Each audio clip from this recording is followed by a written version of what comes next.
All right, so Dr. Fauci, also known as the Science, testified before Congress once again. And what we're going to go through today is kind of all the top talking points, like what actually happened, what was said, what was actually meaningful to all of this. The other thing that we're going to try to do here is we're actually going to do a steel man argument for Fauci. So we're essentially going to say, look, at certain stages of the pandemic, this is what he knew, or maybe he didn't know. This is what he was dealing with. These were the instructions that he gave. This might have been the reasons why.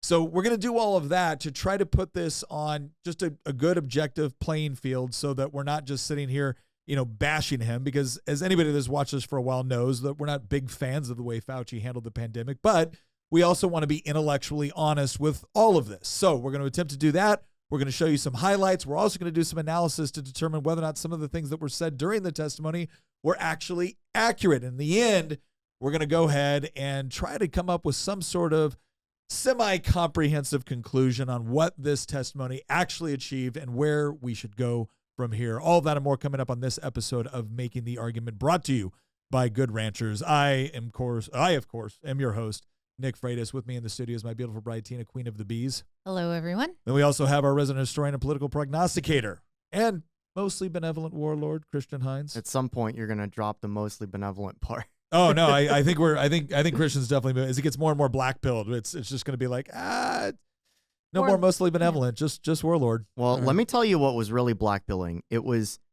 watching some of the recent stuff that's come out, over the past just couple days, really. Yeah. Between Fauci and some members of Congress talking about handling the pandemic, which is what we're talking about in today's podcast. And I've only seen a couple clips so far, so a lot of what we're going through today, it's kind of like a blind react from me. But the few things that I did see, it was kind of like, wow, it's incredible what he was able to get away with no repercussions or consequences whatsoever. Well, I think some of the things that we need to do here. So again, laying kind of the groundwork. The purpose of this is to try to go through and analyze what was said, what was meaningful, what might have been more kind of playing to the cameras as opposed to giving people new information. But there were some good points that I think were made. And the reason why this is so important is because obviously this was probably the single biggest, most impactful event for most Americans currently living within their lifetime.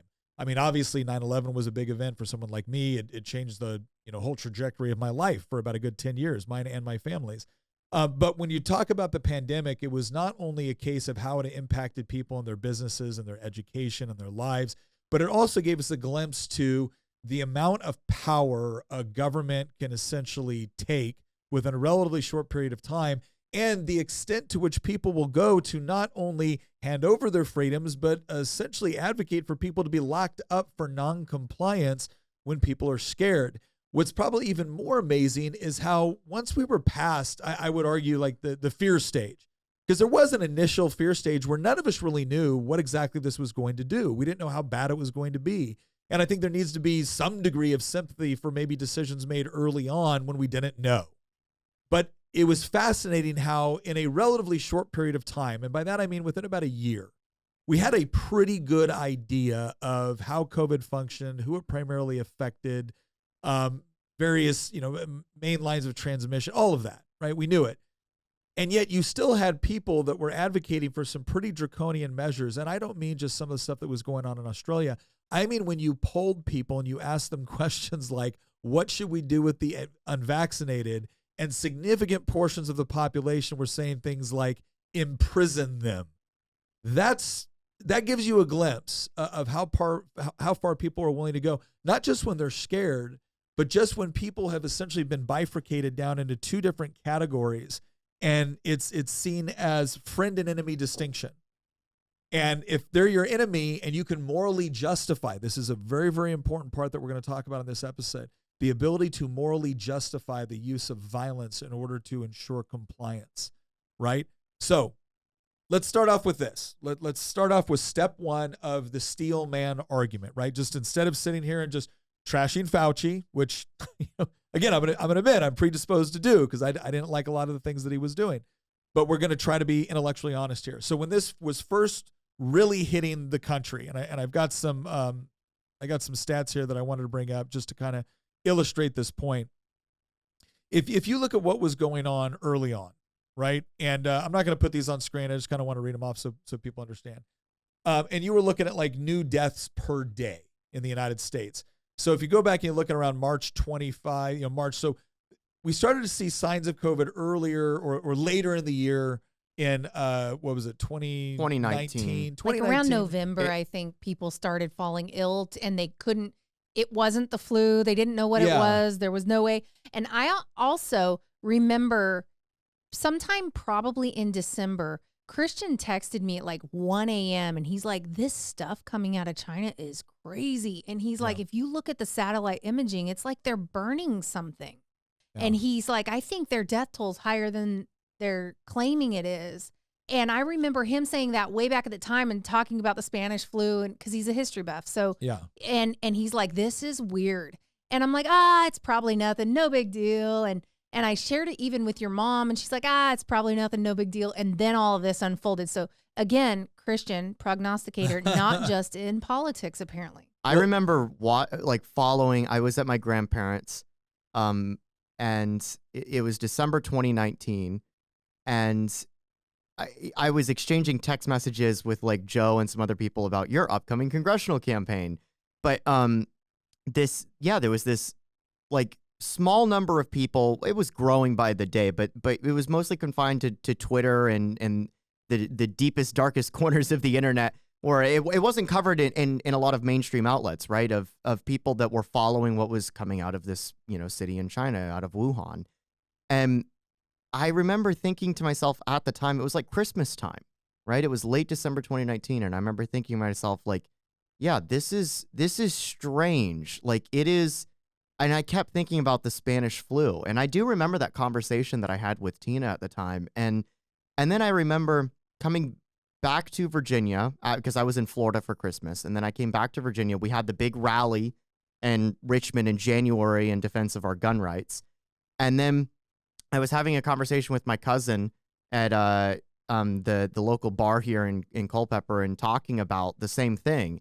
And it was like, that was the last time that I was out in public, right? Because then everything shut down in a very short amount of time. So I remember being in legislative session when all this was going on, right? We had a brand new Speaker of the House. Things had changed over. The Democrats had completely taken control over Virginia. So there was a lot of stuff going on. But here's what I want to do, just to kind of lay out the case here. So if you looked at the average daily deaths in the United States with respect to COVID going back to, and this comes from usafacts.org, but if you go back to the 7-day average, right? In February of 2022, you had like 0.1 deaths, 0.1 deaths, 2 deaths, 3 deaths. By the time you get up to like April 15th, its 7-day average is 2,100 deaths. That's a pretty big jump in a relatively short period of time. So you got this huge delta, right? Where it just shoots up and all of a sudden there's a lot of deaths and everyone's like, what the hell?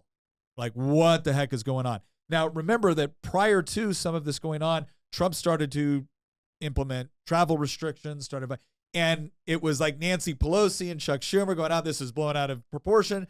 Nancy Pelosi was walking down Chinatown in San Francisco going, we're here for the festival. Don't be scared. Yep. And the only reason I point that out is because it was amazing to see that early on, it was actually Trump was the one that was saying, hey, look, there's some problems here. We need to shut down some restrictions. But because for Democrats, the friend-enemy distinction was, well, he's just doing that because he's xenophobic and racist, and we're not going to do it. We're not going to believe this. And then all of a sudden, when it was like, okay, the death tolls are shooting up here, then it was, you're not doing enough. And then that's when Fauci was on the TV telling people, do not wear a mask if you are not a medical professional. It's probably not going to help you anyway. You're going to touch your face. And he was telling people not to wear masks at first. He was telling to, now, again, this part of the show is the Steele argument for Fauci. The reason why Fauci was saying so, the argument that he gives, right? Uh-huh. People need to understand the argument that he gives was we had limited masks at the time. Right. And we didn't want people rushing out and buying N95 masks because relatively early in this, Trump did institute policies where I forget what the name of the actual policy was, but they were ensuring that they could basically drastically increase production in order to get additional resources. So let me see here. I was going to see if I could figure out. The first known American deaths occurred in February on March 6, 2020. So March 6, Trump allocated $8.3 billion to fight the outbreak and declared a national emergency on March 13th. The government also purchased large quantities of medical equipment, invoking the Defense Production Act of 1950 to assist. By mid-April, disaster declarations were made by all states and territories as they had increasing cases. A second wave of infections began in June, following relaxed restrictions in several states, leading to a daily cases surpassing 60,000. By mid-October, a third surge of cases began. There were over 200,000 new daily cases. Now, the reason why, we're pointing this out is because if you're operating in an environment where you have something, you're not quite sure what it is, and then all of a sudden you're starting to see a lot of daily deaths, you're seeing a lot of other issues, and again, let's not forget that people demand answers when you see stuff like this, right? So you see this first surge by April 20th, so late April, that's where you have the first big wave of death tolls, and then it drops, right? It drops into June, and then see another big spike. And so you see another big spike going into the winter, which kind of makes sense, right? For something like COVID, when it gets hotter, not to mention the fact that people are now adjusting their activities accordingly. And so it starts weighing out, and then it shoots up again. Well, now, initially, it was 14 days, flatten the curve. Initially, it wasn't necessarily that they thought they were going to stop the virus. That's another thing that a lot of people, they're like, well, they did this and it didn't stop anything. And it's like the goal was never to stop anything. But it's like after the 14 days to flatten the curve, everyone switched to, we need to not go anywhere so that this virus will stop spreading, right? And that was absolutely never the goal. The goal was to keep cases flowing in at a slower rate so that the medical facilities could accommodate the numbers. You don't overwhelm resources, right? And initially there was a huge push because everyone was going to catch it anyway. Yeah, well, and that's what everybody knew. We're all going to catch this anyway. And we're just trying to slow it down. Yeah, that was the important thing. Now, the height of this, and this is going to come into, conversation later. The height of this is right around when we're talking about 7-day average deaths, is in January of 2021. That's where you had 3,500 deaths as a 7-day average, right? So that's significant, right? That's significant. We're not trying to claim it isn't. It's also the height of flu season. It's the height where a COVID-style virus would be the most, damaging. And then you see a massive drop off, where you get back down to April of 2021, it's down to 670 deaths. Then you see another spike in September of 2021, where it goes back up to 2,000. Then it drops, then it jumps up again in January to 2,600 range, and then it drops again. And now it never really goes above maybe 400. That was 2023 had the last time where it was 461 deaths over a 7-day average. Now, again, keep in mind, we were also learning that the people that were most affected by this were people with either comorbidities, so they had something that would make them more inclined to or more likely to die as a result of this sort of virus. The other thing is it was impacting elderly people far more than it was younger people. Now, that's not to say that younger people didn't die. It's not to say that they weren't adversely affected. You get that with the flu as well. But there was no way that you could look at the data and look at the numbers and come to the conclusion that this represented a significant risk to younger people. Now, younger people coming into contact with older people or people with comorbidities, sure, that could potentially, cause a real problem. But the other thing that needed to be understood about all of this is the way, we have a good friend of ours who's an epidemiologist, and she works on combating things like pandemics. And one of the things she said is, she goes, when people say a virus is going to virus, that's not just flippant, it's the truth. Like, when you have something like this, it's only a matter of time before it gets to anybody. And the question is what's the best way to, first of all, tamp down hospitals getting overwhelmed, so you have people just, in the streets. And then over time, what happens is, as it mutates and whatnot, it usually becomes more contagious, but it becomes less lethal. Right. And then people develop natural antibodies and things of that nature. Vaccines are sometimes developed. Obviously, a vaccine was developed very quickly on this one. So all of that to give you an idea, that epidemiologist did not get the vaccine. That tells you how excited she was about it. And she works on vaccines. She worked on Ebola. Well, she worked on the Ebola virus. Right. Yeah. So I don't want to confuse what we're doing here with I'm just viruses and vaccinations exactly. and things like that.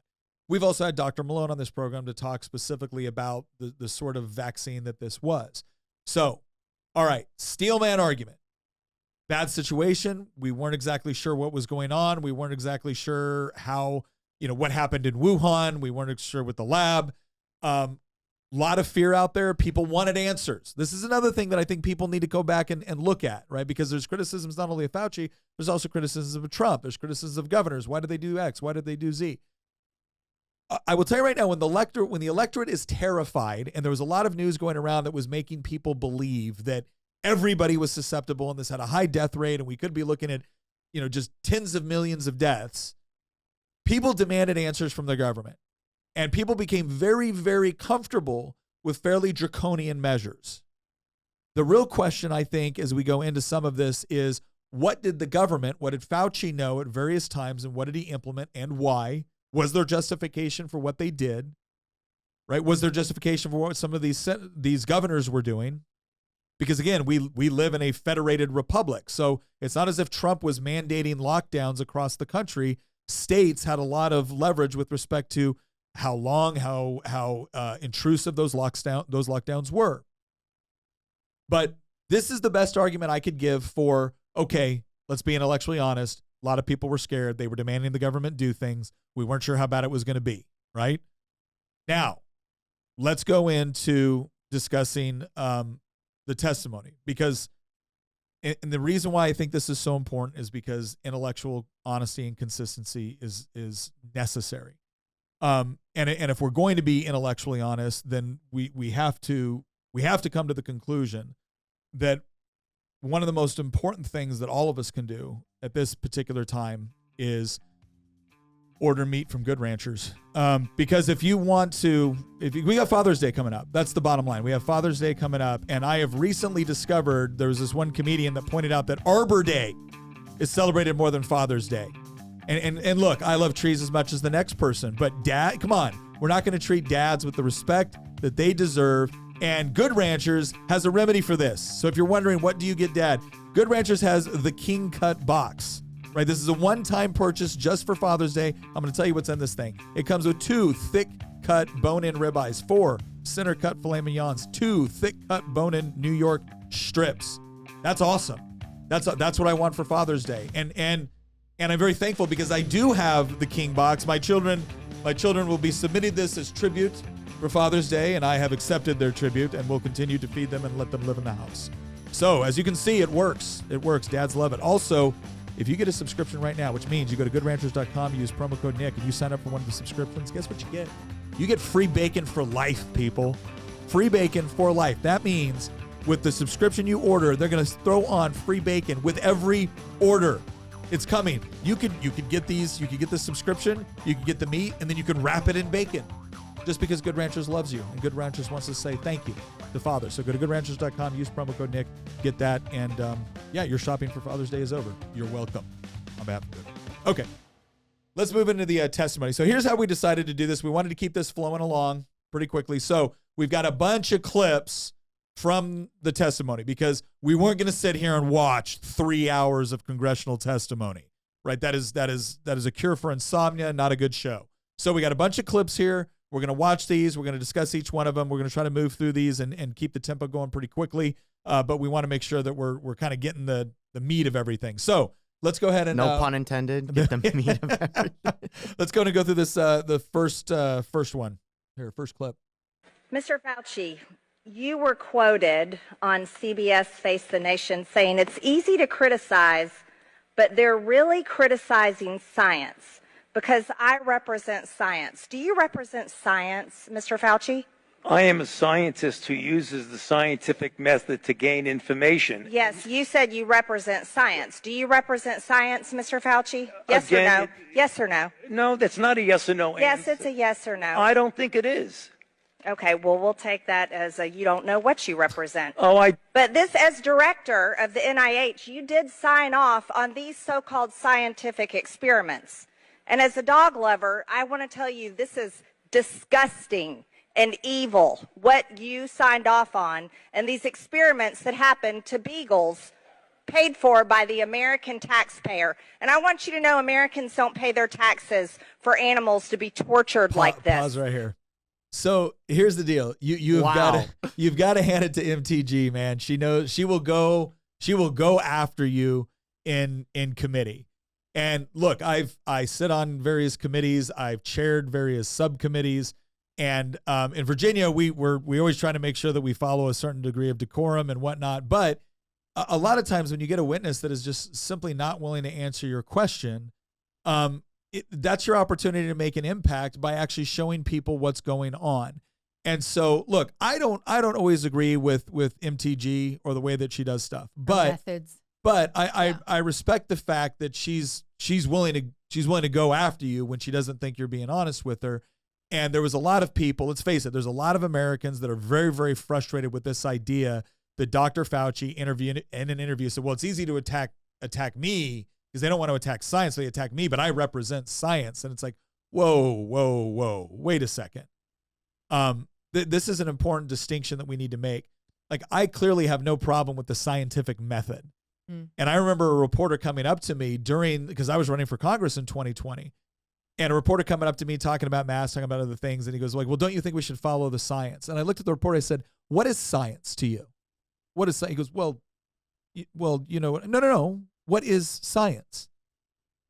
And he couldn't really give me an answer. He said, science is an analytical process, right? You form a hypothesis, you conduct experiments, you record your results, you conduct follow-up experiments, you publish conclusions. I mean, that wasn't a perfect representation of the scientific method, but it's this idea that this is a process that you follow in order to come to reasonable and rational results about how the physical world works. And yet what we're being told now is that these experts are going to be the ones to tell us what science has concluded. No, they can certainly offer their opinions. They can conduct research. They can tell us what their findings are. They can tell us why they believe these findings justify these policy positions. But one of the biggest problems that we had throughout this entire discussion was this idea that, well, I'm a scientist. Okay, first of all, you're a particular type of scientist, right? You're a medical professional. I will give you credit for being all of those things. I'm not going to take that away from you. However, that doesn't necessarily make you a public policy expert. It doesn't make you an economist. It doesn't make you a transportation expert. It doesn't make you an expert with respect to sociology. And the reason why all of that's important is because if you're in a pandemic and you've decided the most important thing, China did this, the most important thing is 0 cases. That's what we're shooting for, 0 cases. Like, okay, what do you have to do to achieve that? Well, we have to shut down and conduct complete isolation. Okay, well, what are the consequences of that policy? Well, we found out what the consequences of that policy was. It was things like drastic increase in suicide rates, drastic increases in alcoholism and substance abuse, massive economic upheaval, people losing their livelihoods, which again fostered greater substance abuse and suicide rates. Learning loss, significant learning loss. Now, again, it's easy to sit there on your moral high horse and say, well, the science says that. No. You've come up to certain conclusions based off of certain limited studies that were done that told you this about a particular thing, right? About a particular virus. But it's not as if you conducted thorough scientific research about what all of your policies and measures in order to combat this thing would do to the population in general. And so therefore, we weren't allowed to discuss trade-offs in a lot of these things. We were just told that if you're not on board with what Dr. Fauci, right, the expert on virology is saying, right, well, then you're a bad person that wants people to die. And if you're pointing out that, well, wait a second, shutting down the economy and people losing their businesses, and not only that, but arbitrarily shutting down the economy where you can still visit the ABC store and pick up your alcohol, but you can't go to church, right? That's problematic. No, you're just criticizing the science. It is an incredibly unscientific way to approach things. Well, it is the tactic, though, that is always used toward anyone who's skeptical. So if you're skeptical of somebody's claims and you're skeptical of how this was all, conducted and what they're going to do as a result, you're skeptical about that. You're just a science denier. And him saying he represents science and that's what they really have a problem with. No, actually, we had a problem with corruption in science, and it was starting to really look like something's going on, something's being covered up, and their story was changing from one time to the next, and then no one was allowed to have any dissent. They would use social media platforms and everything else to shut you down if you dissented at all. Well, we're gonna get to some of that. Let's go ahead and kick on the next clip here. Real quick, I have a question for both of you talking about steel manning here. I'm not saying that I agree with this argument, right? But what would you say to the response being, A, the reason that they've changed so much stuff is because the virus itself evolved over time. You brought this up earlier. That's the nature of how viruses operate. And so the reason that they're, that individuals like Fauci would say one thing and then 6 months later might say something else is because the nature of the crisis itself evolved over time. And B, we've talked about how you and I, like when the cameras aren't rolling, have talked about how nobody makes a decision with all of the information that could ever exist on any topic. Nobody's omnipotent, right? We all make decisions with a combination of whatever information we have available, plus, heuristics, trade-offs, our interests in certain things. Sure. There's always a degree of ignorance for everybody on any sort of decision that they make. Now, the best defense that I think I could muster in support of somebody like Fauci, not that I actually want to support him, right? Yeah. But the best defense that I could muster is that, look, the average American is not a scientist, and I understand that science is a very broad concept. There's 3 branches of science, right? And he's only within one particular branch. But not every American is an expert on virology. Nor do they have the resources or whatnot to conduct comprehensive studies and or even to even understand some of the comprehensive studies that have been conducted, because some of them are incredibly technical. And not every American has the time or resources to conduct a bunch of peer-reviewed tests and everything like that. So the reason that I am saying things in a very simplistic manner, or I might say things like, well, I represent the science, is because I'm trying to get across important concepts using very few number of words and explanations to a general public that the vast majority of the public simply don't have the expertise and knowledge in this field through no fault of their own. Sure. Well, here's the problem with it, though. The problem is the arrogance of the statement. I represent science. It's like, no, what you hope to represent a rational and scientific approach to the problems you're trying to solve and the questions you're trying to answer. But this idea that you represent the science means is, okay, what about everybody else conducting science? What about everybody else that's conducting? What about the people that happen to disagree with you about it? Now they're just disagreeing with science, right? It was an incredibly irresponsible thing for someone of his stature and experience and education to say on national television.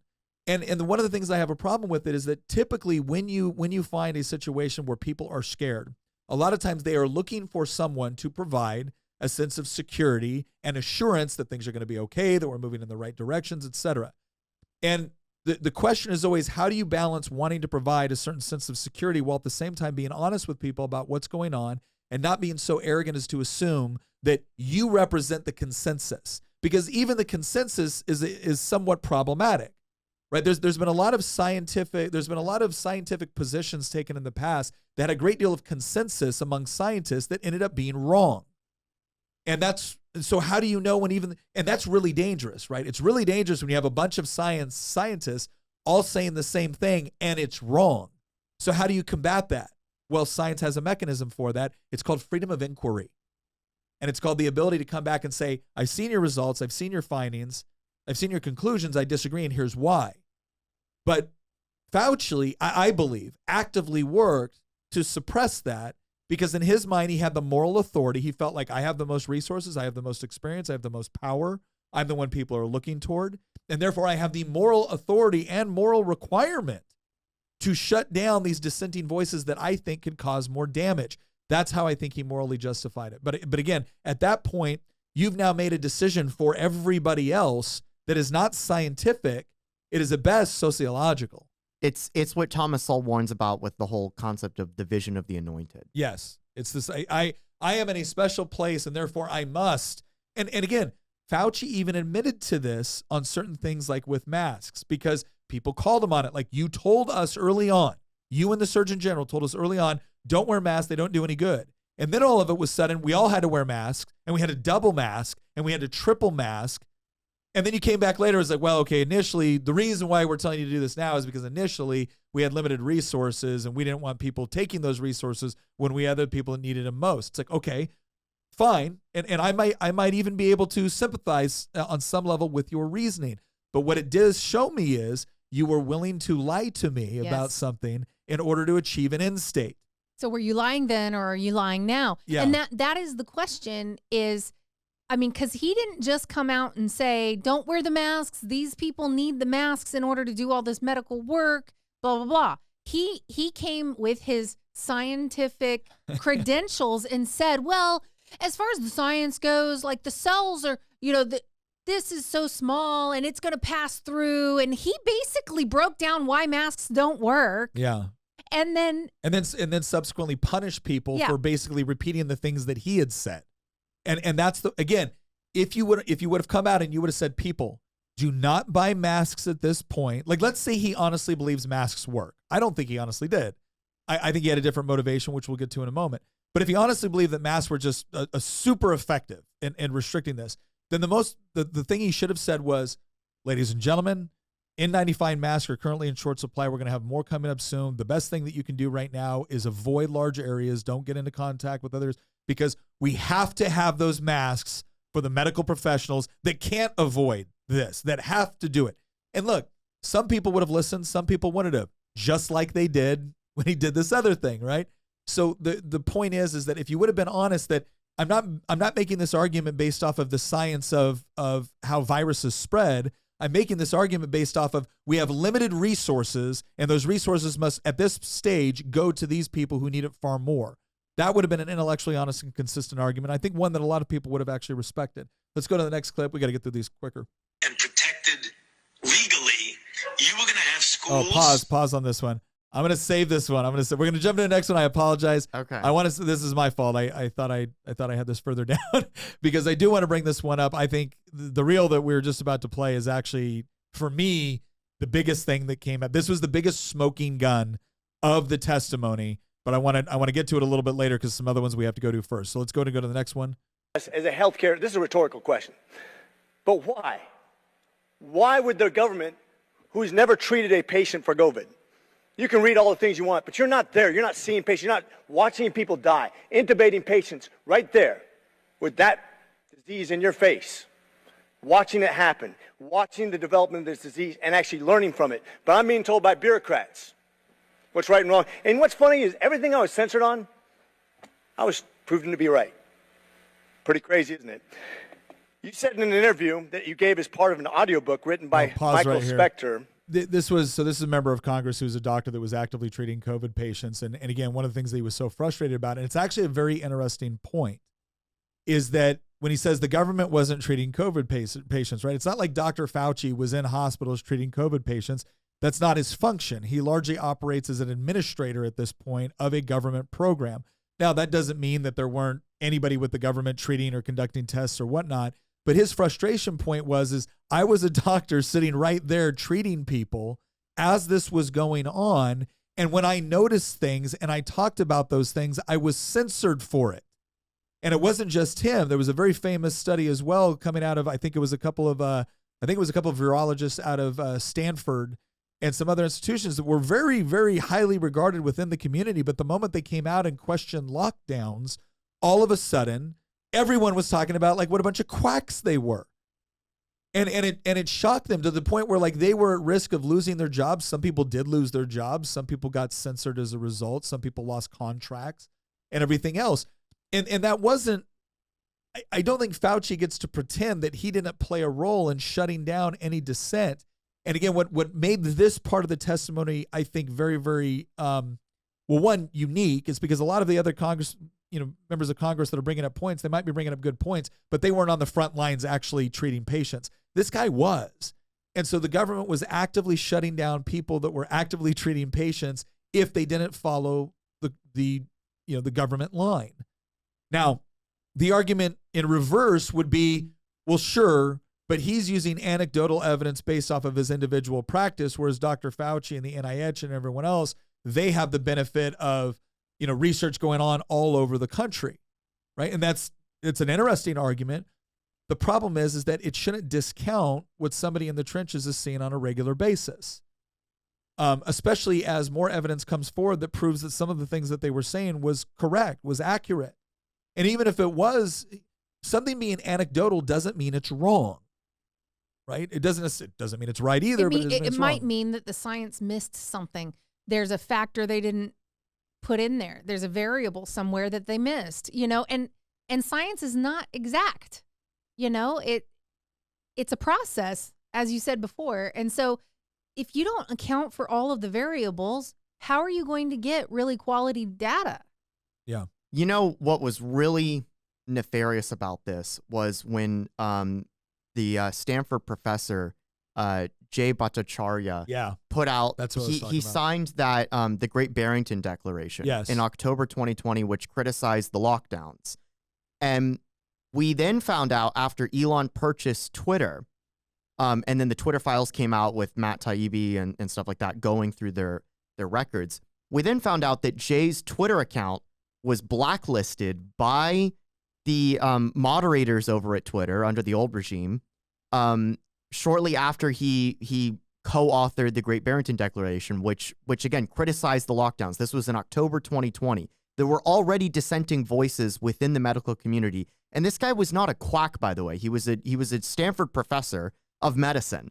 And he wasn't alone either. There was like dozens of medical professionals that were criticizing the response that Fauci and particularly state governors like our governor, Ralph Northam, or Michigan's governor, Whitmer, like also Gavin Newsom in California and Andrew Cuomo in New York, the list goes on, right? All of these policies that were pushed by both Fauci and politicians, mostly Democrats, although I would point out not exclusively Democrats, it was not as if, oh, well, the consensus was that this was the right approach. No, the manufactured consensus was that this was the right approach, but there were absolutely dissenting voices very, very early on within, the first 9 months of the virus being mainstream in the United States. And the response was not, well, let's have an honest discussion and debate about strengths and weaknesses and what sort of policy proposal gets us to the best type of trade-off, right? No, the response was, we're going to silence you on social media and threaten your job and, turn your Wikipedia article into making you look like that you're some sort of lunatic. Well, let's look at what the Great Barrington Declaration, like what was the meat of it? So in October of 2020, so we've gone through you had the big spike in March, then you had the other big spike, the other big spike was about to come, right? In October of 2020, doctors Jay Bhattacharya, I'm going to butcher the names, I apologize, Stanford University, Sunetra Gupta, Oxford University, and Martin Kulldorff, Harvard University, authored the Great Barrington Declaration to express our grave concerns over the inadequate protection of the vulnerable and the devastating harms of the lockdown pandemic policy adopted by much of the world. They proposed an alternative strategy. So it's not like they just had critiques. They had an alternative strategy, which focused on the most vulnerable because at this time we had sufficient data to point out that certain people are adversely affected by this and other people, it's bad. It can be lethal, but it tends not to be, like very, very low death rate among people like under the age of 65 with no comorbidities. Because the GBD was signed by more than 50,000 scientists and medical professionals and 800,000 members of the public. So again, you've got three experts, right, in their respective fields that are relevant to this particular thing from Stanford, Oxford, and Harvard, plus 50,000 other scientists and 800,000 members of the public. On October 8th in 2020, the National Institutes of Health Director Francis Collins targeted the GBD, the Great Barrington Declaration, in an email to Dr. Anthony Fauci, director of the National Institute of Allergy and Infectious Diseases. There needs to be a quick and devastating public takedown of its premises, Collins wrote. I don't see that online yet. Is it underway? Gupta, Bhattacharya, and Kulldorff were all leading experts in infectious diseases, but Collins smeared them as fringe epidemiologists, and the NIH bus got the hit pieces he wanted.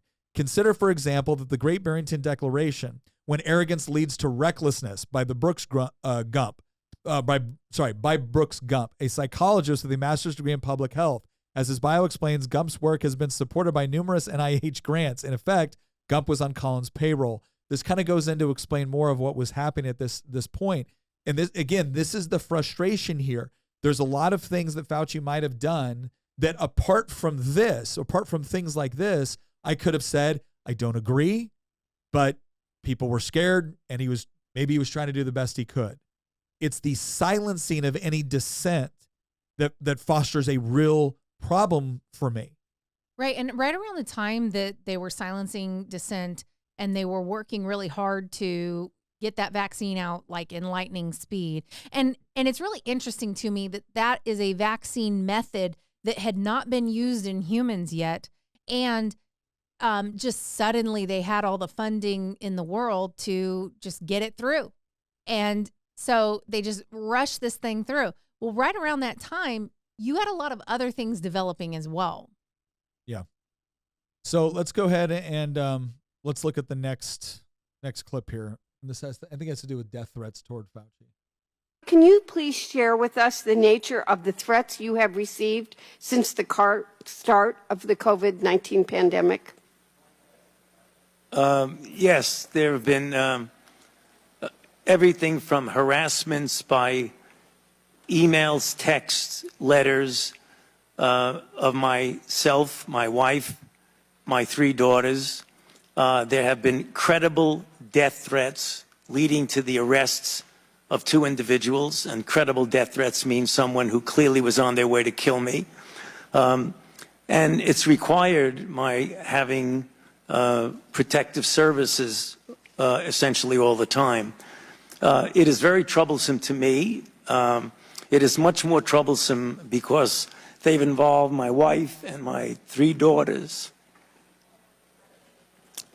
Look, this is the part where, look, I have a real problem. I have a real problem with death threats directed against people, and I have even a bigger problem with death threats directed at their families and whatnot. Now, when he says 2 credible death threats that led to the arrest, I also want to just point out that at a degree of an extreme tension, and the fact that a lot of his policies were leading to situations where, again, people were losing everything. They were losing their livelihood.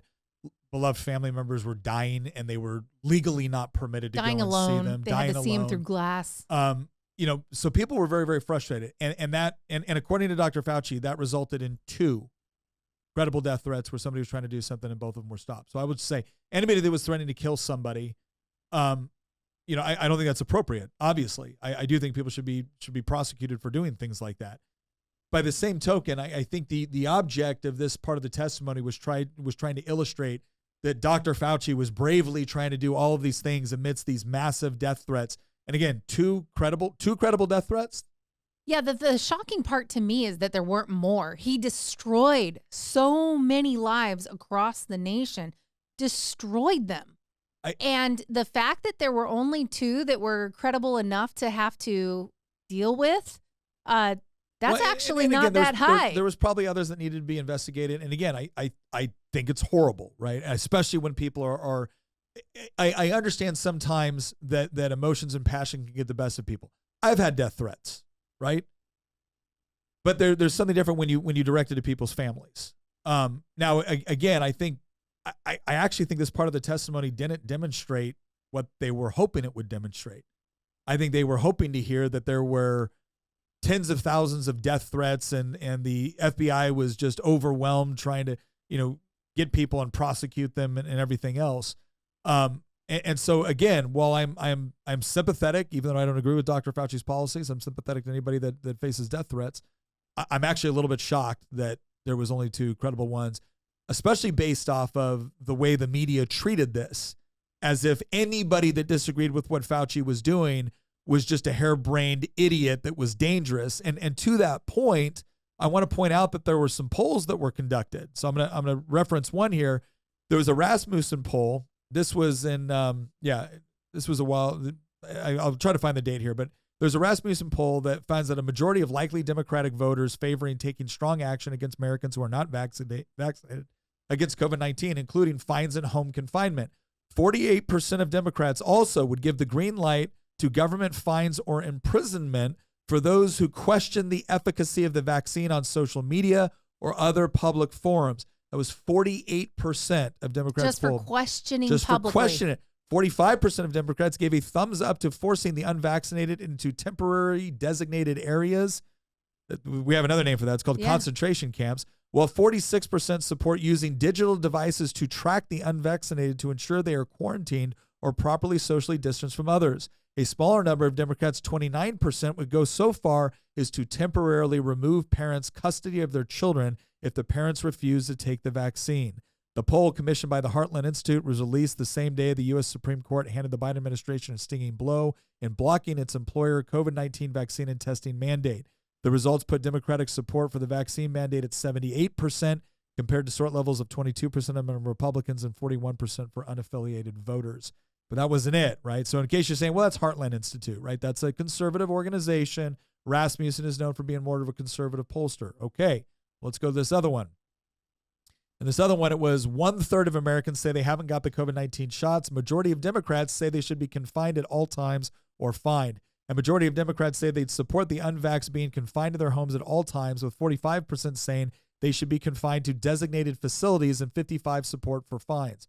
Roughly 1/3 of Americans surveyed in a recent poll said they haven't received the COVID-19 shots, and the majority of them said they don't plan on getting them. The unvaccinated would be targeted by a majority of Democrats in another poll who say they favor a government policy that would require them to remain confined to their homes at all times except for emergencies. The polls were conducted in early January. The first poll, conducted by The Economist and YouGov, found that among those surveyed, 69% said they'd received at least one COVID-19 dose, 31% said they'd received none. Roughly 1,500 people were surveyed in a range of issues. Right, so... And there's a huge number of people, too, that got one dose of one of the vaccines because they were terrified. Or they were told they'd lose their job. Well, there is that. But there's also, you remember how they were banging the drum of if you've got asthma, if you've got this, if you've got that, comorbidities, the whole deal. You like get this, it'll save your life, basically. Yeah. And so people were just like, okay, as soon as it's available, I'm going to go get it because they were terrified. Yeah. And so they used fear a lot. And at the same time that they were terrifying all of these people, they were starting to go, well, you know, everything's still in study. We're going to go ahead and have it be 75 years before the public can go back and look at the studies, the conclusions. 75 years? I don't care who you are. If you aren't questioning that, like I'll be dead by the time they're revealing the data. Yeah. That's convenient. Let's go to the next link here. You know, there's another poll that came out, and I'd like to show people the results of it because it really drives home what happened over the last few years here. Yeah. So this is from Pew Research. It goes from 2018 to 2021 at the height of the pandemic. And it was surveying partisan divides related to government's role in restricting misinformation. And the first poll is the percent of U.S. adults who say that the government should take steps to restrict false info online, even if it limits freedom of info. In 2018, it was almost even between Democrats and Republicans. Only 40% of Democrats and 37% of Republicans said that they supported such a policy. By 2021, Democrats suddenly became the party of censorship. Yeah, 65%. 65% of them said that the government should take steps to restrict false info online, even if it limits freedom of info. That's the fact that they added that caveat in there, and they still, overwhelming majority, 2/3 of them said yes. Meanwhile, Republican numbers actually dropped from 37% to 28%. The more damning thing, I think, though, is the second question, which was the percent of U.S. adults who said that tech companies should take steps to restrict false info online, even if it limits freedom of info. Republicans fell from 48% to 37% because they saw what happened. Yeah. They were the victims of this. Meanwhile, Democrats went from 60% approval to 76% approval. Basically, all Democrats think that, oh, well, you know, it's the argument that we'll build your own platform. Yeah. Right? You know, oh, well, Twitter's a private corporation. They can do whatever they want until Elon buys it. And then suddenly they're going to start raging about how this is very dangerous for our democracy. Yeah. These two polls, I think, actually illustrate a big vibe shift that took place over the last few years, but particularly during the pandemic years, where Democrats realized that they became the managerial class that were running the bureaucracies, that were also running many of the private companies or publicly traded companies that were actually the platforms for these things. And they concluded, oh, we control the algorithms and we control the bureaucracy. let's use them to our own ideological benefit. Yeah. And then cloak ourselves around how we're the good guys because we're restricting bad misinformation. Yeah. And But the other why guys is it- want to kill grandma. Why Yeah. is it Yeah. that every single piece of misinformation is detrimental to their political end state? Now they might argue, well, this is because reality has a liberal bias. Yeah. But well, that's always the case, right? But again, it's also a very unscientific way to approach things, because when you talk about false information, okay, who gets to decide which information is false? Right. And again, I have a hard time swallowing that pill from people that believe that men can get pregnant, right? Like they're going to be the censors Exactly. of what constitutes, valid information. And I remember seeing this, I think it was in 2015 or 2016. It was either 2015 or no, it was either 2016 or 2017. I was sitting on a committee where we had a Democrat legislator that was bringing forward a bill where he wanted a special class for kids. He wanted a special course for kids in public school that was going to teach them how to spot misinformation and disinformation. And wouldn't you know it, if you looked at all the organizations that are going to be responsible for actually developing what this course looked like, it was all left-leaning organizations. And we pointed out at the time, it's like, this seems a little bit nanny state-ish. No, that's not what this is at all. We just want to teach kids good critical thinking skills. No, you didn't. You have this idea that the information that you want to put out to kids, that you want to put out to people, is good and noble because your intentions are good and noble. And any information which contradicts what you might want to put out there must be bad and misinformation or disinformation because it's not helpful to our end state. And so you don't get to say that as a matter of public policy. You don't get to want to try to implement that through law and then call me the fascist. Right. You don't get to do that. All right. Little miss, Mr. Everything within the state, nothing with outside the state. Right. Okay. Let's go to this next This clip. coming from the same people that don't believe in absolute truth are really concerned about truth Yeah, online. like I said, the managerial leftists Yeah. that control these corporations and the federal government think, well, reality has a liberal bias, which is so hilarious coming from the people that can't define what a woman is and thinks that transgender surgeries for minors is a good thing. Yeah. Anyway, next clip. We got a few more to go through here. Suggested to be 10 feet.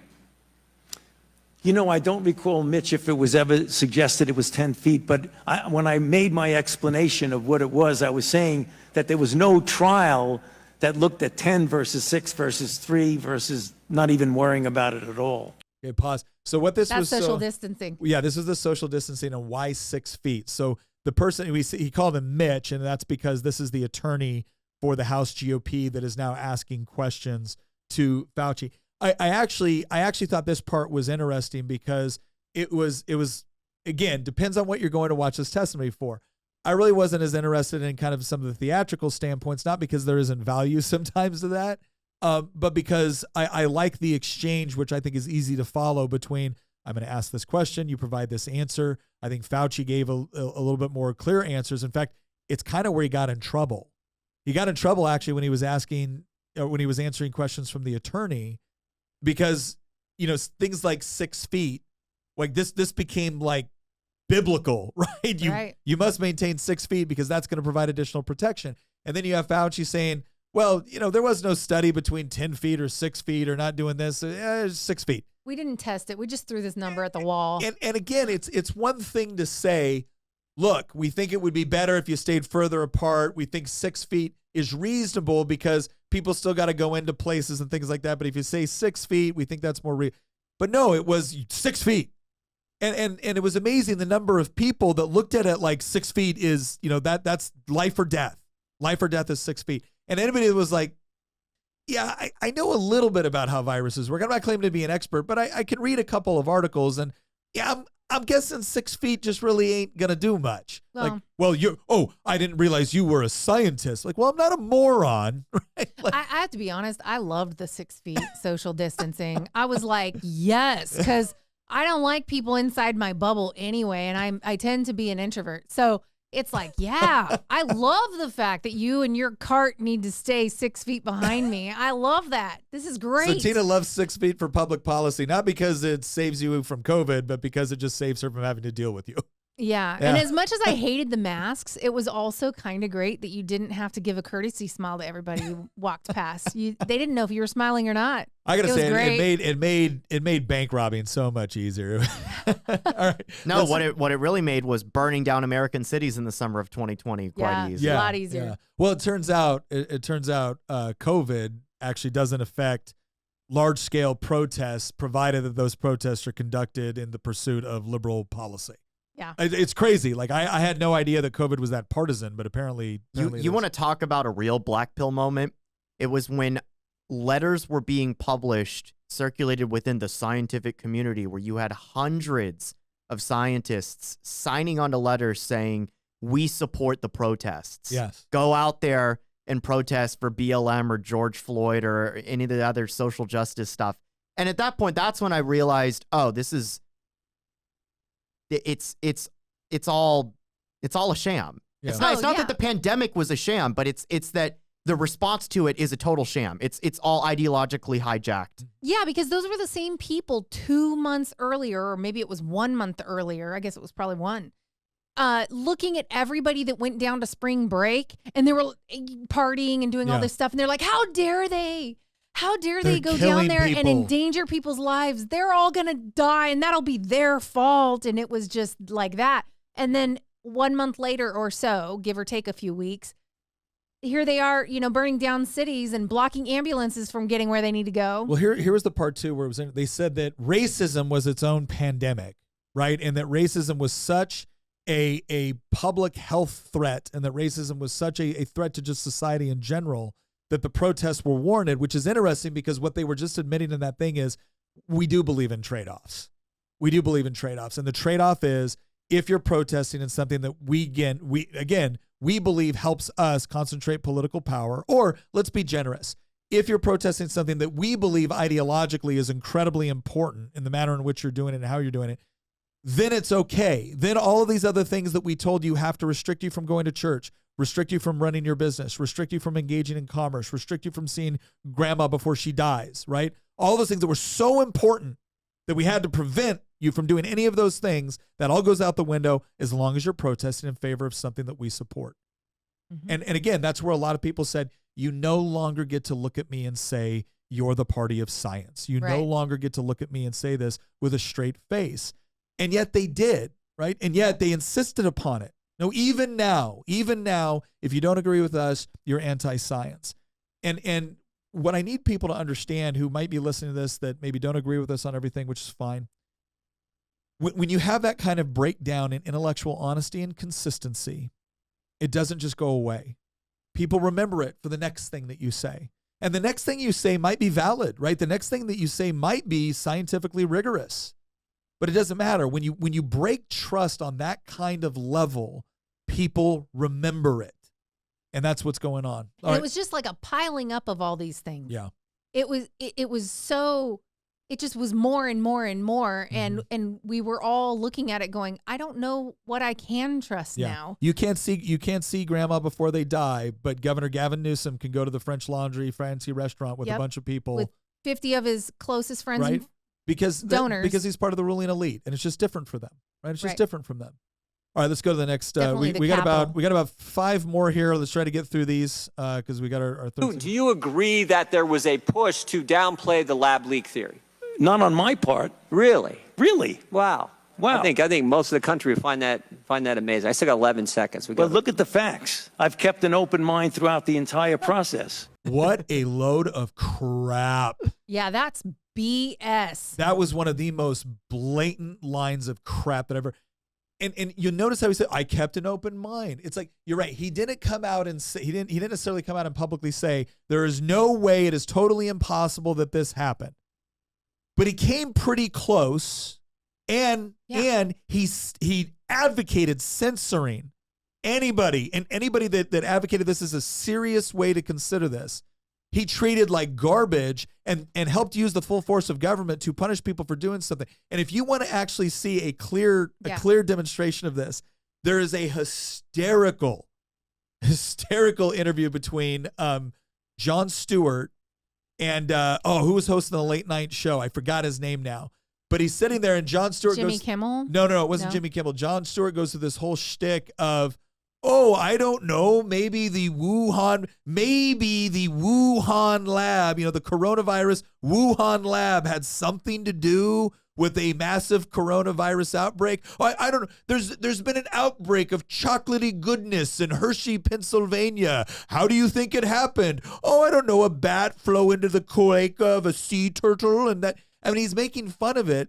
And the host of the show, you could just see there's terrified, like, well, but we're not saying that. We're not saying it was a lab leak, though, John, right? Yeah. I mean, you're not saying that, right? Why? Because he knows that Jon Stewart saying this on his show could have economic impacts for his show. They were all terrified to consider anything else. So Fauci is so disingenuous because he made anybody who even questioned the Wuhan thing, questioned it at all, he made them out to be complete wackos. Yeah. And if you'll remember, like Christian, in December, before it was even well known, it might have been here at that point, but while we were still watching it overseas, Christian was questioning that already in the Wuhan area. And I'm like, so anybody that thinks this isn't really a thing, and it's so far out of left field, I don't understand it. It stood to reason that it wasn't a bat in a wet market. Yeah, it was Jon Stewart on The Late Show with Stephen Colbert. Again, That's another right, guy Stephen that Colbert. prides Not exactly far-right people. another guy that prides himself on holding the government to account when they're doing silly things. But yeah, this was the thing that just blew my mind, is that it would have been one thing for Fauci to say. If Fauci would have got up there and said, hey, look, I did not think that the lab leak theory at the time, if he would have got up there and said, at the time that this was coming out as the lab leak theory, I didn't think we had sufficient information to suggest that was the cause of it. And so therefore, I did not give a great deal of credence to that. I didn't say it was impossible. I just didn't think the preponderance of evidence suggested that. That would have at least He knew been, better, though. Okay, I'm steel manning the argument. If he would have said that, I would have said, okay, I don't like your answer. I don't think you're being completely honest here. But I could see how someone would come to that conclusion. But to say, oh, no, I always kept an open mind. I had nothing to do with piss off, dude. He didn't want the information linking back to Wuhan. He had ties to Wuhan, so that he didn't want to get in trouble. He was right? a supporter of gain of function research, and Which was illegal. Here's the real steelman argument. And I can't believe I'm about to make this argument, but he was a supporter of gain of function research. Yeah. He knows that 99% of the public did not know what gain of function was until COVID. And even today, I would argue probably more than half the public still doesn't know what gain of function is. His thought process probably, I'm just guessing, and I'm trying to give him as much go for it. No more as caveats. much leeway Get as to it. possible. Yeah, just his do it. thought process was probably that, look, this is an important thing that I support. Yeah.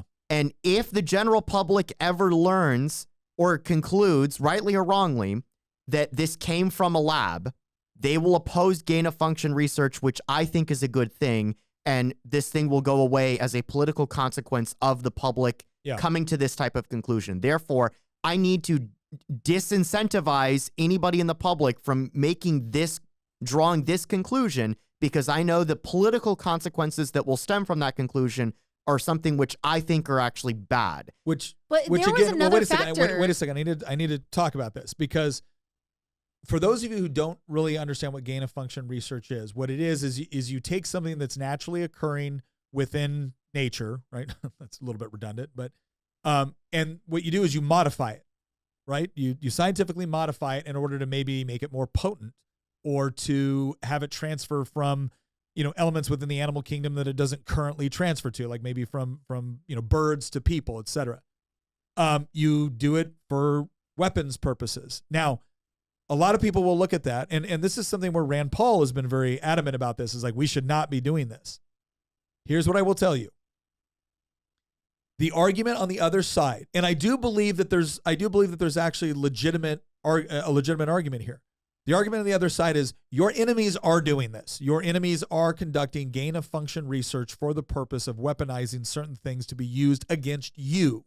The reason why you conduct gain of function research is so that you can then establish things like countermeasures, vaccines. You can understand how it operates, how it spreads, so that if that weapon is ever used against you, you have the appropriate countermeasures in order to mitigate its effects. That is not a bad argument. Let me tell you what is a horrible argument. Gain of function research is really important. I know. Let's fund a lab in communist China in order to do this research. That is borderline insanity. Well, it's also illegal. So the part you're not bringing up is the fact that it was illegal to use U.S. dollars to do gain of function research, and the U.S. was funding Wuhan. Well, and so if they found out that there was gain of function research happening at Wuhan, with basically misappropriating funds, that would also have a massive impact. And I'm sure he was considering it. No, this is part of the problem that you saw with the exchange between Rand Paul and Fauci, because Fauci was telling Rand Paul he didn't know what he was talking about, and he was a moron, and he was lying to the American public, and we didn't do any gain of function research. We didn't fund gain of function research.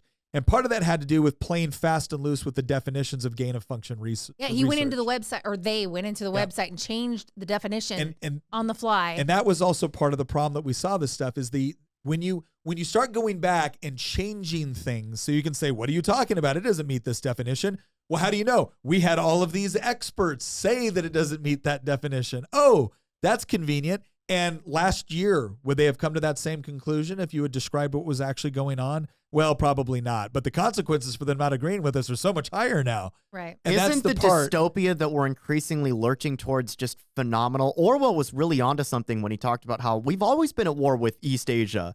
I mean, that's actually like a main portion of the plot of 1984, where it's like the government will retroactively rewrite history in order to make whatever the current state of affairs is. Oh, well, it was always this case.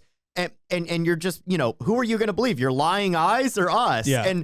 And Orwell obviously takes that to a extreme conclusion, but to some degree that the whole Oceania style rewriting of history is actively happening when you have, again, what's so dangerous about this is that left-wing ideologues have captured so many institutions, and particularly the managerial class within institutions. They are the bureaucracy, not just within the federal government, within private institutions, within corporations. And what they end up doing is that they will inevitably wield that power that they have, which sounds like a very boring, power. They're a bunch of, pencil pushers, right? But what they have is the ability to rewrite definitions. They can rewrite history. Yeah. They can rewrite what science is. I mean, that might be for like an ideology, but I maintain that the biggest reason why they did what they did, why he was doing the misinformation, wasn't necessarily to advance communism. I think it was to protect the funding and increase the funding and line the pockets. I think at every single turn, you can see Fauci and his cohorts profiting at every single turn. I don't think it's that simple.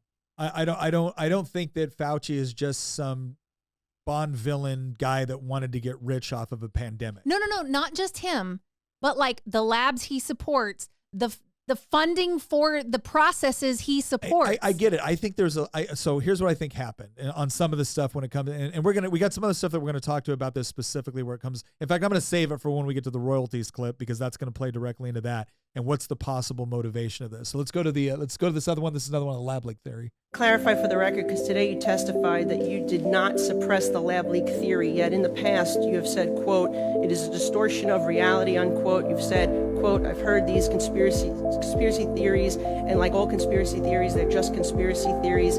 That's what you told the American people. And so would you like to clarify what science were you following then versus now? Yeah, no, I've also been very, very clear and said multiple times that I don't think the concept of there being a lab leak is inherently a conspiracy. So again, this is the part that drives Americans nuts, is because at the time, well, I didn't disagree with the concept that theoretically speaking, a lab leak could take place. Okay, no, but what were your actions in the moment? What were your statements and what were your actions? And not just your public actions, but the actions that took place behind the scene to censor and discredit anybody that was coming up with this. Because I watched not only the reaction from the government, I watched the reactions of the people supporting every move the government made and the way they treated everyone from Joe Rogan to accredited scientists in the field. And it was not, well, we're open to the overall concept. No, it was not. It was organized, it was swift, and in many cases, it was career-ending and devastating.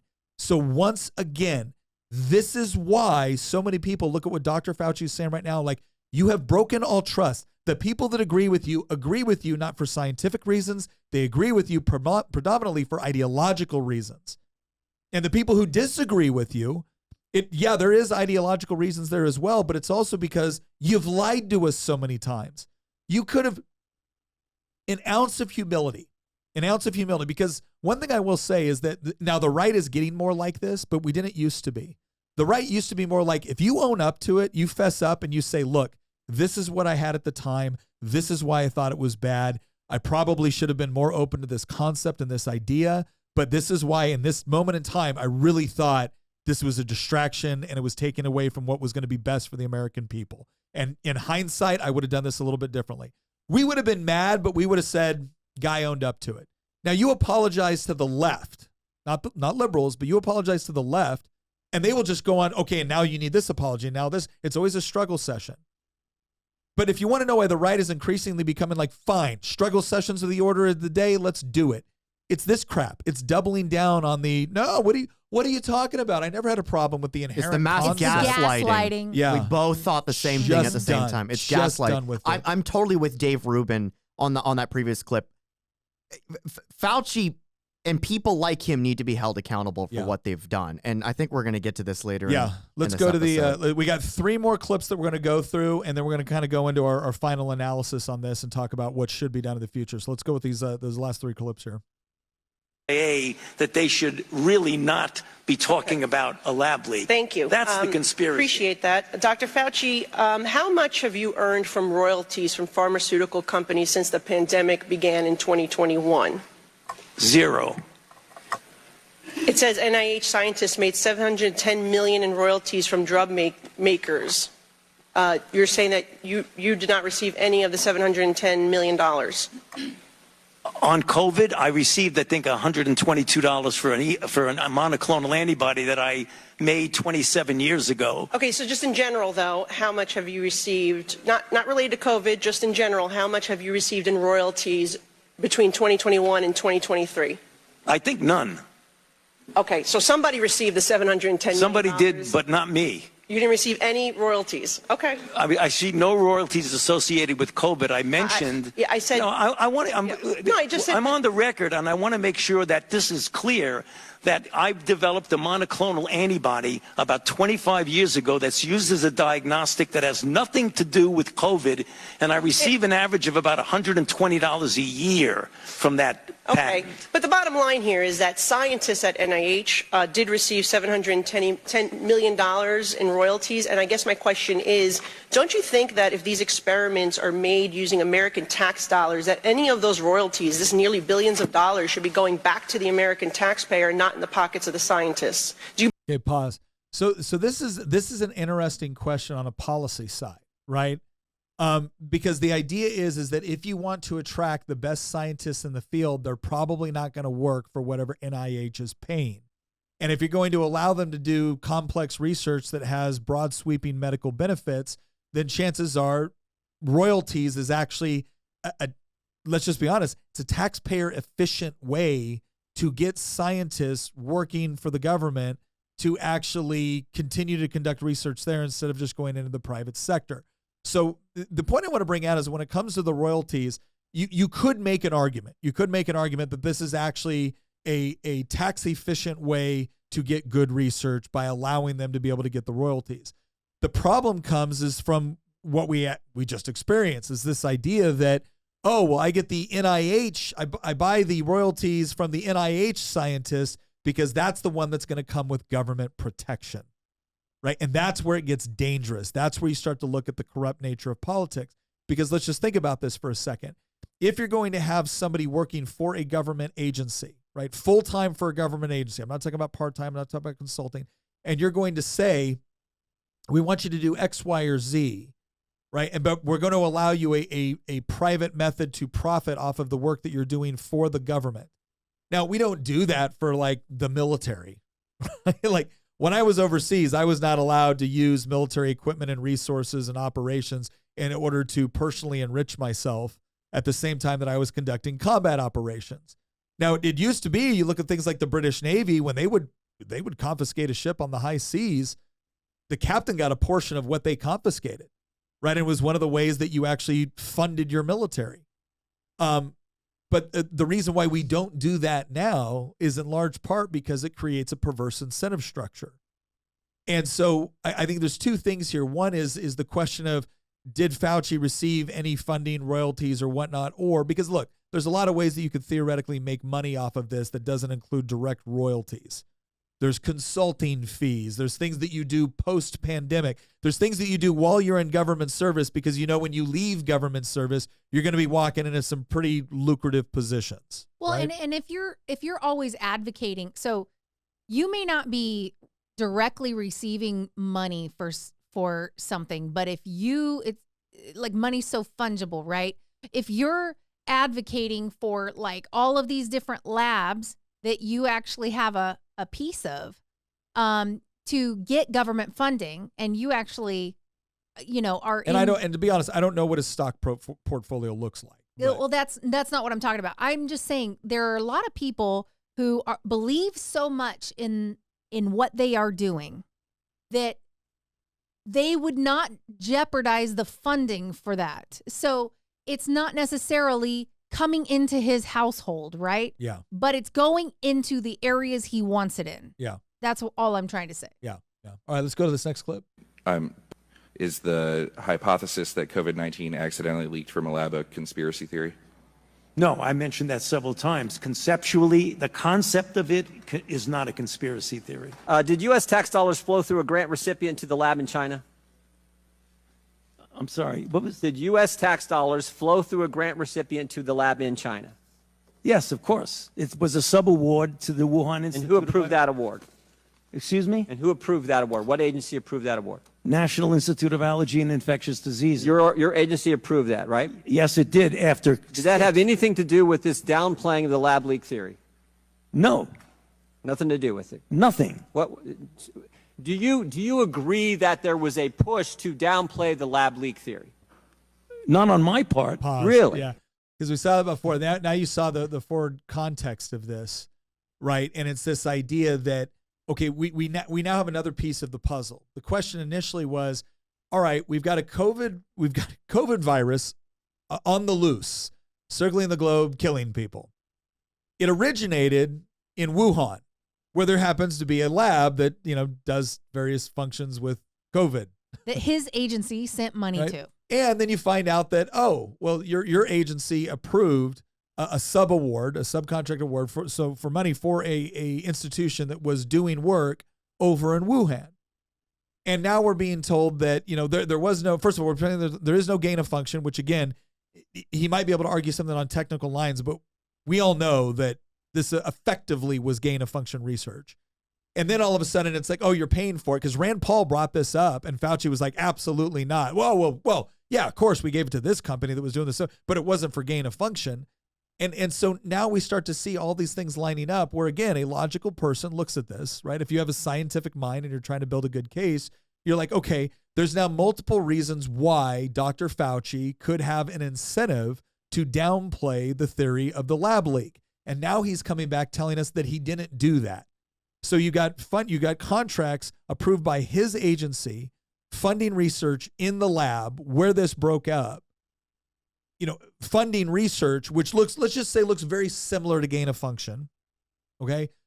You don't see any incentive structure that you could potentially have to downplay the whole idea that this was a lab leak, because if this gets back, that his agency under his watch funded the research that created essentially a super virus that ended up killing millions of people across the globe, I would say there's possibly some damages involved with respect to that. And again, maybe it has nothing to do with anything that we just saw. Nothing.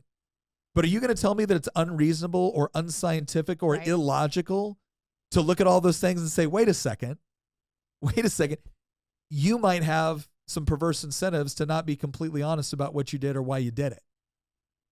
And again, that's the part that's frustrating, is the moment you point that out, it's like, oh, this is just conspiracy theories by Republicans. He just said, well, no, I never said it was a conspiracy theory. No, we have him quoted as saying it was a conspiracy theory. He said it was a conspiracy theory. Well, not the inherent concept of a lab leak. Shut up, dude. You called it what it was. You use government power. You encourage government power to restrict people and destroy people's lives if they said it.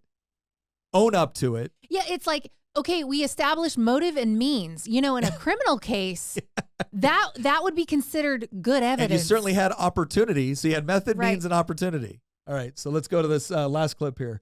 This is the one that, again, I want people to really pay attention to. We have one more that you skipped earlier. Well, it's the same clip, basically, just a different Twitter page. So let's just the same. They're both the same? Yeah, essentially the same, yeah. You said in an interview that you gave as part of an audiobook written by Michael Spector that you believed an institutional should make it hard for people to live their lives so they'd feel pressured to get vaccinated. Could we run the audio clip on that, please? You think can be done about it? I have to say that I don't see a big solution other than some sort of mandatory vaccination. I know federal officials don't like to use that term. Once people feel empowered and protected legally, you are going to have schools, universities, and colleges are going to say, you want to come to this college, buddy? You're going to get vaccinated. Lady, you're going to get vaccinated. Yeah. Big corporations like Amazon and Facebook and all of those others are going to say, you want to work for us, you get vaccinated. And it's been proven that when you make it difficult for people in their lives, they lose their ideological bullshit and they get vaccinated. Pause. Well. I did not see. I've never seen that. I hadn't either. That's if you know what he just explained right there, inadvertently. Yeah, he just explained the whole concept of the cathedral or the Leviathan, the intersection of culturally shaping private institutions colluding with the state in order to take away your freedom. Because the moment when they feel safe with the legal protections, what does that mean? It means the state, the government, is now intervening and telling a company, if you do X, you will not face any blowback or prosecution. And in fact, they did it even more because, again, Attorney General Jason Miyares was actually in here talking about this, and we're going to have that interview where they sued the federal government because the federal government went so far as under OSHA to tell companies, like if you had a certain number of employees, they had to be vaccinated or they would lose their jobs. So now not only have you told a company, if you require this, there'll be no retribution from the government. Now you've told companies you must do it. So they get to go back to their employees and say, hey, we're just following the rules. And what did Fauci say? Well, they dropped their ideological bullshit. No, what they do is they have to drop what they believe in favor of what you believe, Dr. Fauci. No, they didn't drop their ideological. They had it exchanged for them by a guy in power that thinks he knows better than everybody else. Again, don't call me a fascist when you're holding up this guy as a national hero. What a load of crap. If you want to talk about this sort of like this God mentality, that I have the special knowledge, I have the special anointing by virtue of my position and moral superiority to the general public, that I will pull the strings of government and everything else within my power in order to create conditions where you either give up your sacred beliefs or you are punished for it. And it won't just be the government prosecuting you. It will be every institution which has anything meaningful to your life shutting their doors to you. Why? Because we decided it was for your own good. I mean, just listening to that clip kind of makes my blood boil. And the problem that we on the right have had for so long is this mentality that, well, if a private company or institution, if it's not the government that's doing it, then we have no ground to stand on to criticize it. But Fauci kind of laid out in that clip, actually, how you can have private institutions colluding with the government. again, in order to take away your freedoms or your rights, or just impose their will on you in some way or manner. And we have more than enough evidence of this happening. A really good example of this is the Twitter files. Before Elon purchased Twitter, Twitter was openly, many cases privately, but in some cases openly colluding with the federal government, certainly the FBI, in order to censor. They censored the Hunter Biden laptop. They censored other scientists that criticized Fauci's measures. If you signed the Great Barrington Declaration, we saw evidence of this. Your Twitter account was throttled at that point. Your tweets weren't shown to people when hot button topics related to those particular topics started going trending. The response from the right for so long has been, well, as long as it's just private, institutions or corporations that are doing this, we're totally fine with it. And now we're starting to realize that no. Your ideological enemies have actually captured many of these institutions, and now they've weaponized against you. And if your response is, well, we can't do anything about it, then guess what? The side that wants to win will always defeat the side that just wants to be left alone. And well, I don't want to go too far on this, where we say that the problem, once again, though, the fundamental problem was not a company doing what it wanted. The fundamental problem was a company either using the government to give themselves legal coverage to do something that they otherwise would have been punished for in the marketplace, or looking for the government to essentially subsidize them to do something. I mean, there's no question that businesses often collude and try to work with the government to do something. I don't want to go to the other side, where now we have the other side of government saying, oh, you can't do X, Y, and Z. The fundamental problem here remains the same. It's the company going to the government to get special privileges, funding, or whatever it is in order to achieve their end states, because they don't want to face the public backlash if they just did it unilaterally. It's not just that, though. The government was also implementing punishments to businesses that did not comply. So even the businesses were being, in a lot coerced. of cases, businesses didn't want to do some of these things, and the government stepped in and said, no, you will be made to. Or we will shut you down. And so I'm not attacking businesses. The point that I'm trying Nobody to get thought you were attacking businesses. It's okay. Fair, but some of our audience might be. The point that I'm trying to get across here is that it is not sufficient to simply say, I've said this before and I will say it again, there is no such thing as a neutral institution. Yeah. Institutions that are not directly government, but in many cases are very closely tied to the government, like the university system is a very good example of this. I would also argue the media in large respects is an example of this. These institutions are not morally neutral. They have picked a side, and they've picked a side against us. Yeah. And Fauci has laid out in that clip, which I'd never seen before, but it's quite eye-opening once you listen to it for the first time. He laid out a mechanism through which these institutions will use the cover provided to them by the government, so I agree with you on that point, in order to make your life miserable, basically, in order to impose their will upon you. And, we did that live stream the day after Trump's conviction. And we talked about how it's not enough to just simply say, wow, imagine if the roles were reversed. Yeah. In some cases, it's time to start reversing them. If you want to avoid a full-scale descent into just anarchy and tyranny, and we speed run the late Roman Republic here, if you want to avoid that, the only mechanism that you have at this point in order to prevent that outcome is they have to feel the pain.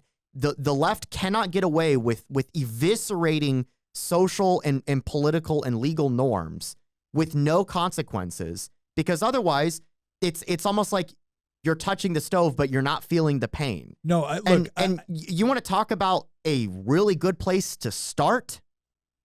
A really good place to start for the right, and when it comes to punching back at the left, when it comes to their lawfare, is this guy.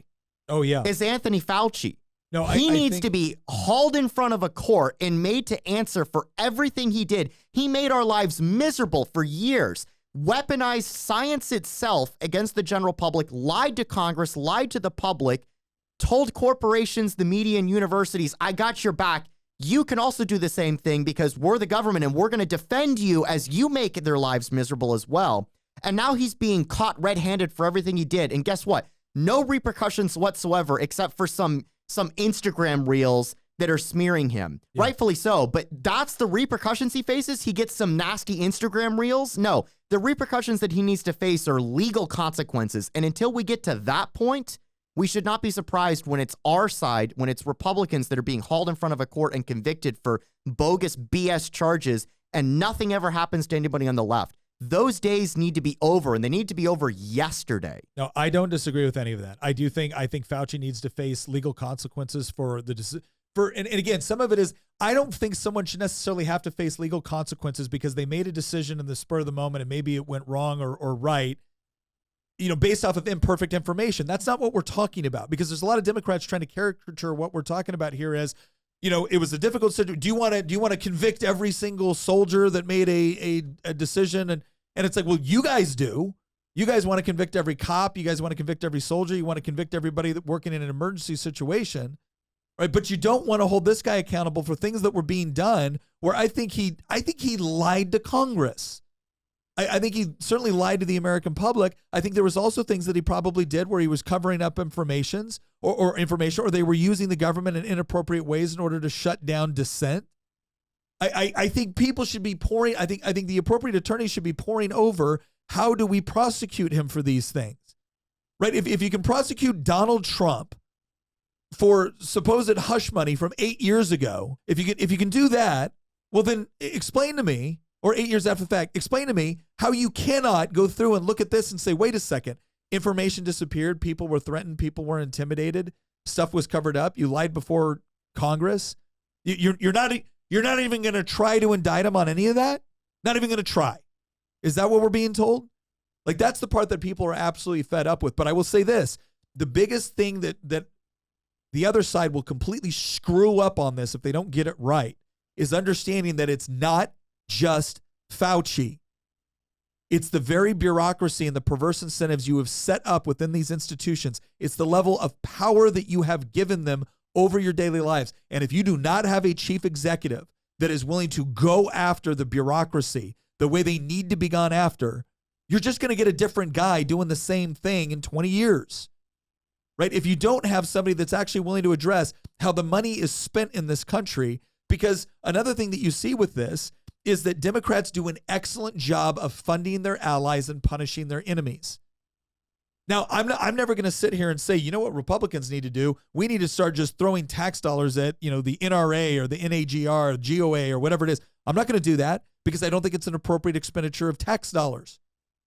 But my gosh, every time we look, we're dealing with a situation right now in Virginia where higher ed currently has to, they currently have to fund a program that is designed to service disabled veterans and their families, right? And higher ed's coming back like, we just don't got the money. We just don't got the money to do it. We're gonna have to put restrictions on it. And we're actually going into special session to consider it. Now, I know this seems off topic. Let me tell you why it's on topic. Because the argument I have going back is, wait a second, we give you billions of tax dollars. You always have money for your ideological projects, but you don't have enough money, which is a drop in the bucket compared to everything else you're doing. You don't have enough money for this. And the reason why I bring that point up is because it's such a stark contrast. It just demonstrates that over and over and over again, if they are using your tax dollars to fund organizations, institutions, and bureaucracies in order to further their ideological agenda, they think that is perfectly normal, perfectly on the up and up. They would cry bloody murder if the right tried to do anything remotely similar to it. And the point of all of this is, yes, Fauci needs to be prosecuted. If our side doesn't have a team of lawyers looking at all the ways that we can potentially run him in front of a court, then we are failing miserably. But do not get so caught up on one man that we forget that there was an entire institution, there was an entire government system that was built around making what he did possible. Yep. And if you are not going after that too, you are missing the point. The enemy is not just Anthony Fauci any more than it's Joe Biden. Yeah. We've talked about this at length. It's the bureaucracy. It's the managerial class. They are the ones that are authorizing all of this, that are enabling all of this to happen in the first place. And that's not to say that Fauci's just a front man, right? No. But what we mean by this is that, yes, it's a good first step. I know that we love using that phrase, right? It's a good first step to haul Fauci in front of a court, but it can't end there. You can't simply say, well, we're going to follow Elon Musk's recommendations where he tweets, my pronouns are prosecute/Fauci. It's not enough to do that. It's a necessary but not sufficient thing to prosecute somebody like Anthony Fauci. What really needs to be done is we need to clean house within the bureaucracy. Yes. And we need to drastically reduce. We need to do to the bureaucracy what Elon did to Twitter, or what Malay is currently doing to the bureaucracy in Argentina. And you know what? They'll call us names, right? They called Malay names, but there's nothing authoritarian, there's nothing dystopian, there's nothing fascist, there's nothing diabolical about demolishing government power and eradicating the bureaucracy. Returning power back to the people in the form of more freedom and less bureaucracy is not fascism. That's the exact opposite of fascism. Yeah.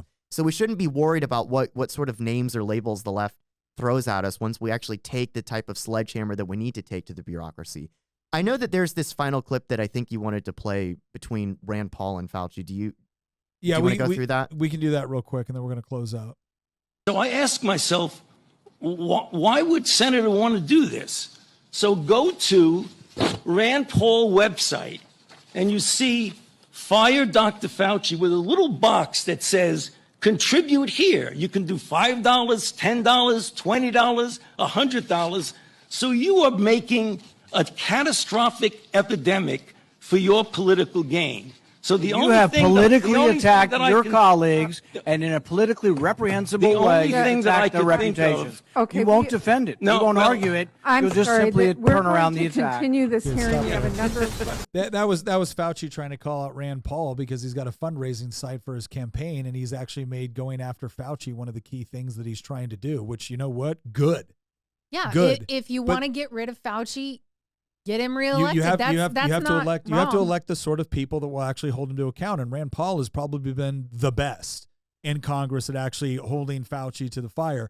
But again, the point is that, oh, okay, so if you donate $50 to Rand Paul because he's going after Fauci, that's evidence of just corruption and the whole deal. But if $710 billion goes in royalties to NIH scientists, and if NIH is going around and actually like pushing the government to silence anybody that disagrees with them on anything, no corruption there. That's just the way we do things. We represent science.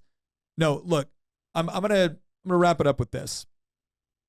At the beginning of this, we try to do a steel man argument for Fauci. We try to lay the groundwork on like what are the different conditions where you can understand why Fauci made certain decisions or why he would have done certain things.